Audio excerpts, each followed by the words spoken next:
My name is Luke Anderson, and my senior project for this semester was called It Is Not Empty. This was a 4-part documentary series, each focused on a different lesser-known scientist throughout history and throughout the world.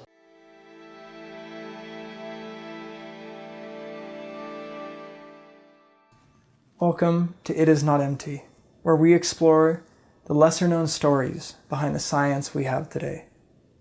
In this episode, we will be talking about Lise Meitner, the incredible Austrian physicist. This was a process that took a lot of time. It took many scripts, it took many permissions. If you want to learn more about those specifically and dive into them, you can look in the written aspect of this project below.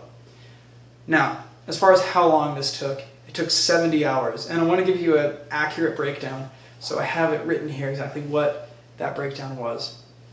Specifically, it was 28 hours in pre-production, 13.5 hours in production, and 28.5 hours in post-production. The rest of the time that will be added on is time I spend working on this aspect of the project, and that will be down in the written description below as well.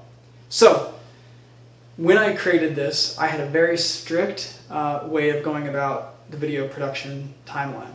Each video took 2 weeks. The first week was research. The second week was production. The first week would require me to find a topic or a person, research that person, then from there collect that research into a bibliography via the program Zotero, and then upload that bibliography to my blog that I created just for It Is Not Empty to talk about what It Is Not Empty is, and then also to showcase all of the sources for people who want to know where I got my information from, archival information, etc. So, with that all done, I would make the script and then move on to the next week. This next week was production. It took a lot of time.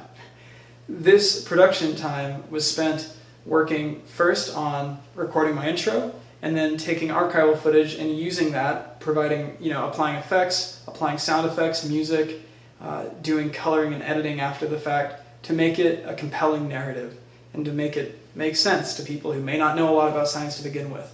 I would also create motion graphics to do this. All of these things helped me become much more experienced in terms of what I was creating and in terms of knowing how to communicate visually to an audience.